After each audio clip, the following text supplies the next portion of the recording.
Okey, jadi kalau sekiranya ada 2 fokus, ataupun ada 3 fokus, jadi awak kena tulis ketiga-tiga fokus tadi dalam pendahuluan awak, supaya lengkap menjadi sebuah pendahuluan untuk rumusan. Okey. Okey, contoh. Ini cara nak tulis rumusan, tadi dia dah bagi tahu. Okey, ini jawapan untuk pengenalan rumusan. Okey, rumusan ini tentang faktor-faktor seseorang itu muflis di negara kita dan langkah-langkah untuk menanganinya. Okey, yang tadilah yang saya baca dekat sini tadi.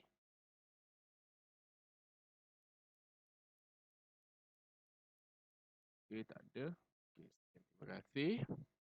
Dan kemudian dah selesai yang ni, kita nak terus kepada latihan kita. Okey.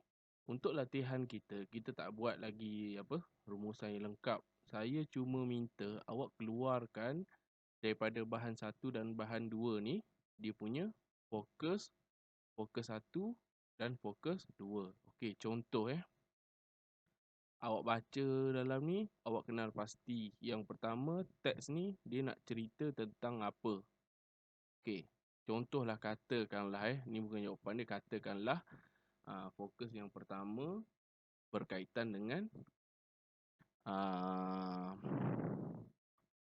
kaitan dengan apa ni contoh dia. Okey, punca. Katakanlah fokus 1 punca.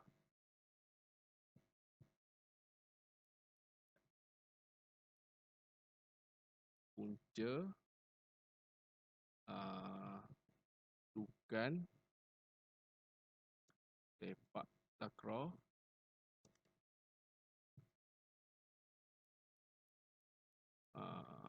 mundur. Contohlah, ni contoh nanti awak bacalah dia punya petikan tu. Apa fokus yang sebenar. Okey, katakanlah fokus 1 punca sukan sepak takraw mundur. Fokus 2, awak baca lagi dalam ni, katakanlah jumpalah fokus yang kedua adalah berkaitan dengan langkah memajukan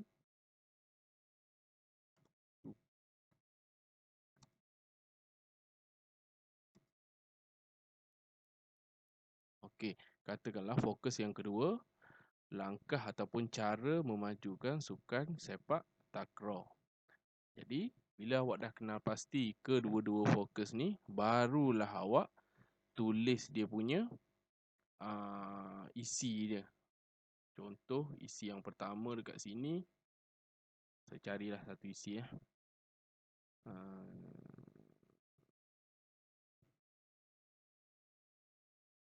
Okey, katakanlah isi dia, bilangan murid yang bergiat aktif dalam sukan ini di peringkat sekolah rendah dan menengah amat kecil. Katakanlah isi dia. Isi dia yang saya baca tadi. Jadi, awak tarik isi itu, kemudian tulis dekat sini. Sebagai punca sukan sepak takraw ni mundur. Punca yang pertama, yang tadi bilangan murid semakin sedikit. Lepas tu carilah lagi. Punca yang kedua, punca yang ketiga, seterusnya lah. Kalau ada 6, 6 lah. Kalau ada 4, 4 lah awak tulis ke semua punca tadi. Dan untuk fokus yang kedua pula, katalah dia minta langkah. Langkah macam mana nak memajukan sukan sepak takraw. Jadi awak carilah dia punya langkah. Kalau soalan ni ada langkah lah. Jadi awak cari dia punya langkah, kemudian tulis di sini langkah 1 apa. Langkah yang kedua apa yang kena buat. Langkah ketiga apa yang kena buat. Ni untuk petikan yang pertama.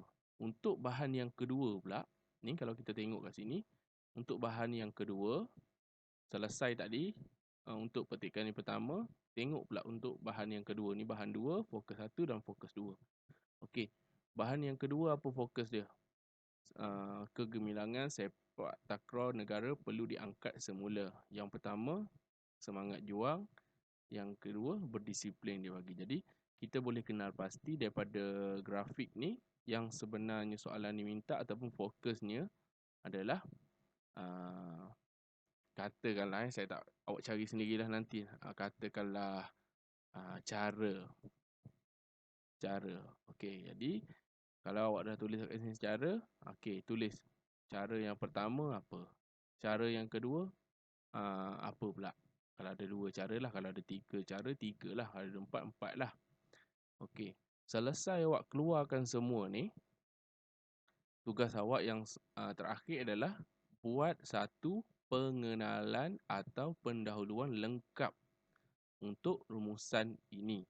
Contoh katakanlah ni dia punya fokus 1, ni fokus 2. Okey, jadi dia punya pengenalan dia akan jadi rumusan ini membincangkan tentang ambil fokus 1 tadi. Ambil fokus 1 tadi.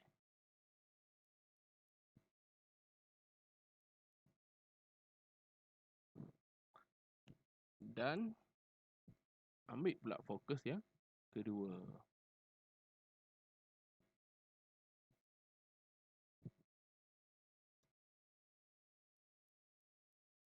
Ambil fokus yang kedua. Jadi rumusan ini membincangkan tentang punca sepak takraw, mundur dan langkah memajukan sepak takraw. Okey.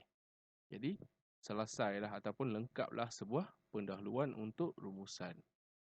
Jadi saya harap pelajar boleh lengkapkan jadual ni dengan selengkapnya. Dekat sini saya ada sediakan ada satu latihan. Latihan kedua.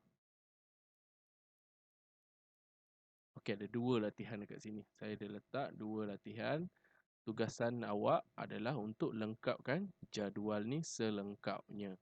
Bila dah lengkap, nanti kita pergi ke step ataupun langkah yang seterusnya, macam mana nak menulis dia punya rumusan nanti.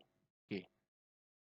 Jadi saya harap belajar boleh jelas, dan sekiranya kalau ada apa-apa pertanyaan, boleh terus ke WhatsApp saya ataupun Telegram saya. Okey, terima kasih.